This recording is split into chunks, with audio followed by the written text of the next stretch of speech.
नमस्कार, स्वागत है आपका हमारे चैनल पर। मैं हूं आपके साथ शिप्रा सैनी।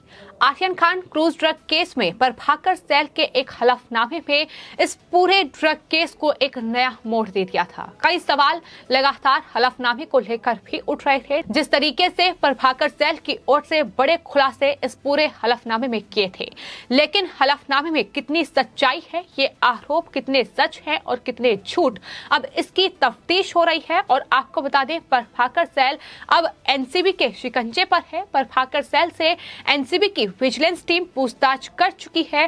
करीब 11 घंटे की पूछताछ में प्रभाकर सैल ने कोई खास सवालों का जवाब नहीं दिया।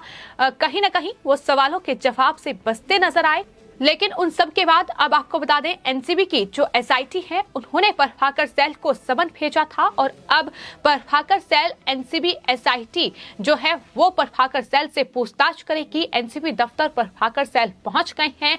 कड़ी पूछताछ इस पूरे क्रूज ड्रग मामले में उनसे होगी। और आपको बता दें, आर्यन खान क्रूज ड्रग मामले में प्रभाकर सैल एनसीबी का गवाह, जिसके एक हलफनामे में इस पूरे मामले को एक नया मोड़ दे दिया था। ड्रग मामले में कई सवाल उठने लगे थे कि आखिर प्रभाकर सैल ने जो हलफनामा जारी किया है, जो सवाल उन्होंने किए हैं, जो आरोप लगाए हैं, उनमें कितनी सच्चाई है और कितने झूठे ये आरोप है, इसकी जांच अब एनसीबी की टीम कर रही है। आपको बता दें, प्रभाकर सैल जो कि एनसीबी का गवाह है, उससे एनसीबी की विजिलेंस टीम करीब 11 घंटे की पूछताछ पहले ही कर चुकी है और उसके बाद अब एनसीबी की एसआईटी टीम प्रभाकर सैल से कड़ी पूछताछ करेगी। फिलहाल प्रभाकर सैल एनसीबी के दफ्तर पहुंच चुके हैं और अब उनसे पूछताछ इस पूरे ड्रग मामले में की जाएगी।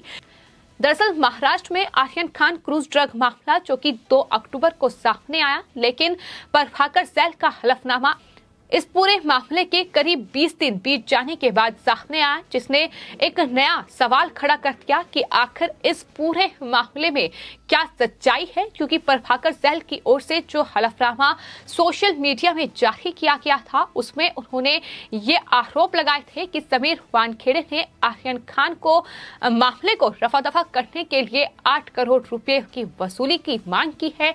ये बड़ा आरोप इस हलफनामे में लगाया गया। लेकिन इसी के साथ पूजा डडलानी जो कि शाहरुख खान की मैनेजर है, इसके अलावा सैम डिसूजा और किरण गोसावी का जिक्र भी उन्होंने इस हलफनामे में किया और ये आरोप लगाए कि सैम डिसूजा और किरण गोसावी ने पूजा डडलानी से मुलाकात की थी और आर्यन खान को बचाने के लिए पूजा डडलानी ने एक रकम दी थी, 50 लाख रुपए की रकम उनकी तरफ से दी गई थी। ये तमाम बड़े आरोप थे जो उस हलफनामे में लगाए गए। लेकिन अब इन आरोपों में कितनी सच्चाई है, कितने झूठे ये आरोप है, इसकी तफ्तीश एनसीबी की टीम कर रही है। और आपको बता दें कि अब प्रभाकर सैल पर एनसीबी ने शिकंजा कस लिया है, लेकिन बताया ये भी जा रहा है कि प्रभाकर सैल के बाद एनसीबी की जो एसआईटी टीम है, वो दरअसल किरण गोसावी से भी पूछताछ करेगी। वो किरण गोसावी जो एनसीबी का गवाह है और आर्यन खान के साथ उनकी एक सेल्फी वो नजर आई थी, सोशल मीडिया पर काफी वायरल हुई थी, जिसके बाद किरण गोसावी सवालों के घेरे में आए। और इतना ही नहीं, आपको ये बता दें कि प्रभाकर सैल जो कि किरण गोसावी के बॉडीगार्ड हैं, उन्होंने बाकायदा ये कहा कि आर्यन खान को बचाने के लिए एक डील हुई थी जो कि किरण गोसावी की तरफ से ही की गई थी। 25 करोड़ रुपए की ये डील हुई थी जो 18 करोड़ रुपए में डन हुई, जिसमें से 8 करोड़ रुपए समीर वानखेड़े को जाने थे। तो आर्यन खान को बचाने के लिए ये पैसों की डील हुई थी।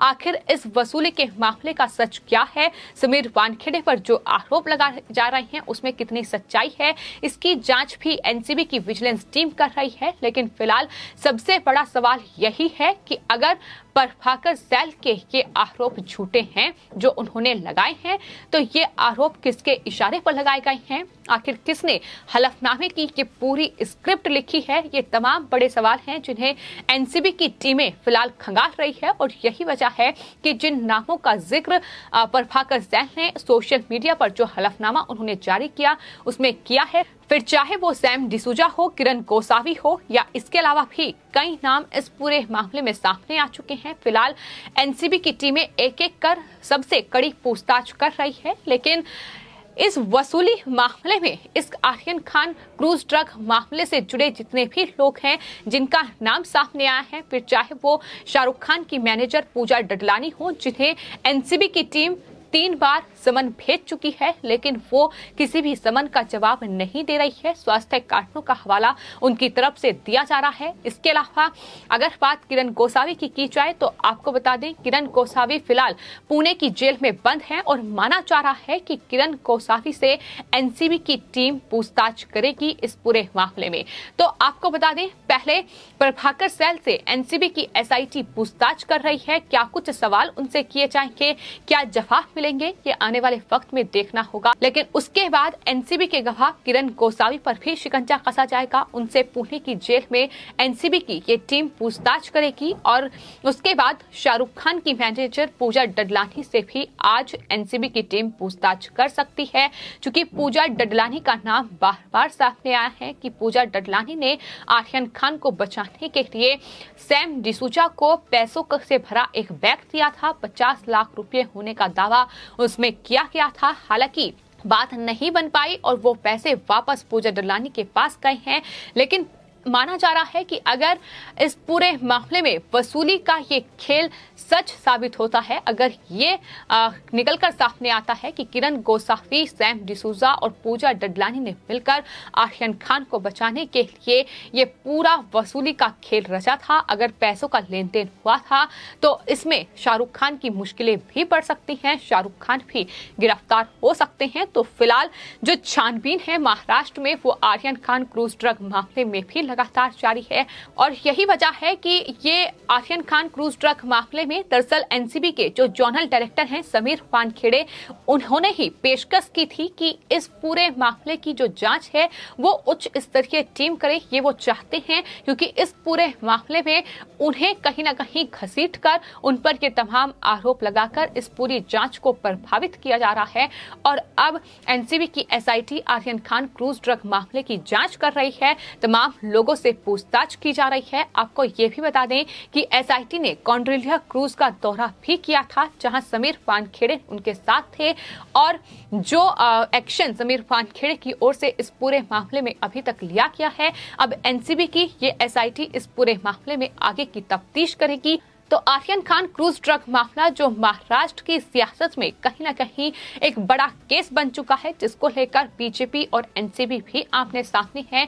लेकिन सवाल यही है कि महाराष्ट्र में जिस तरीके से ये ड्रगिस्ट बैठे हुए हैं, ये ड्रग माफियाओं का एक पूरा गैंग काम कर रहा है और बॉलीवुड को खोखला बनाने का ये काम किया जा रहा है, इस पर एक्शन बहुत जरूरी है। एक्शन लगातार लिया जा रहा है। लेकिन फिलहाल आपको बता दें, प्रभाकर सैल से अब एनसीबी की जो टीम है, एसआईटी की टीम है, वो पूछताछ कर रही है। क्या कुछ पूछताछ उनसे होगी, क्या सवालों के जवाब दिए जाएंगे और कितने बड़े खुलासे इस पूछताछ के बाद महाराष्ट्र में होंगे, इस पूरे ड्रग नेक्सस से जुड़े हुए, ये आने वाले वक्त में पता चलेगा। तो फिलहाल प्रभाकर सैल वो शख्स है जिससे एनसीबी लगातार पूछताछ कर रही है, क्योंकि हलफनामा प्रभाकर सैल की ओर से जारी किया गया था, जिसमें उन्होंने कई नामों का जिक्र किया था।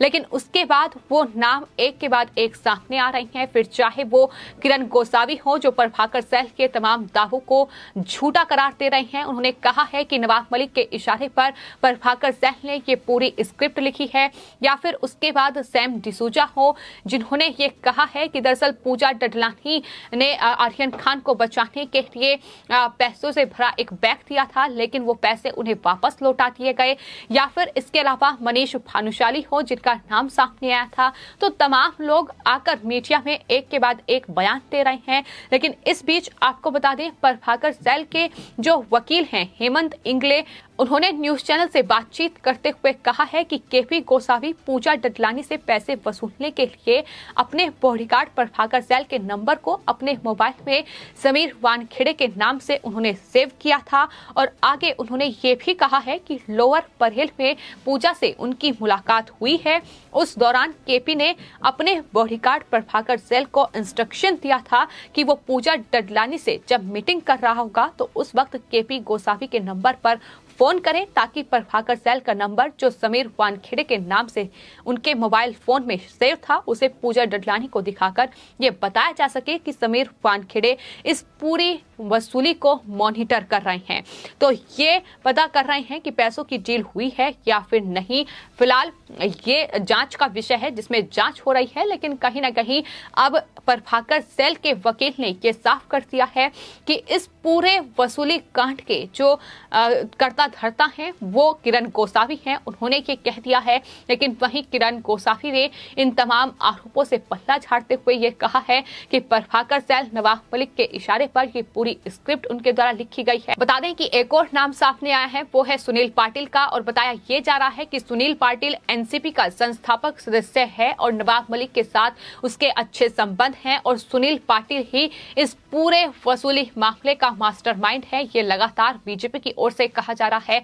तो एक के बाद एक तमाम चेहरे सामने आ रहे हैं, तमाम आरोप प्रत्यारोप का ये सिलसिला जारी है। लेकिन फिलहाल जांच जो है वो एनसीबी की एसआईटी कर रही है। संजय सिंह को ये पूरी जांच का जिम्मा सौंपा गया है, जो कि आईपीएस अधिकारी हैं, वो इस पूरे मामले की जांच कर रहे हैं और उनकी तरफ से ये कहा गया है कि निष्पक्ष जांच इस पूरे मामले की होगी।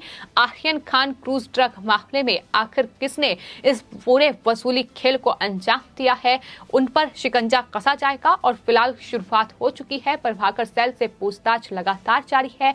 आने वाले वक्त में प्रभाकर सेल की गिरफ्तारी हो सकती है, लेकिन उसके बाद दूसरा नंबर किरण गोसावी का होगा। तो वहीं पूजा डडलानी जो कि शाहरुख खान की मैनेजर है, और उनसे भी एनसीबी की एसआईटी पूछताछ करेगी। हालांकि समन का जवाब नहीं दिया जा रहा है, लेकिन उसके बाद मुश्किलें पूजा डडलानी की इस पूरे मामले में बढ़ सकती हैं। फिलहाल आपकी इस पूरे मामले पर क्या राय है, हमें कमेंट बॉक्स में जरूर लिखें और चैनल को सब्सक्राइब करें। धन्यवाद।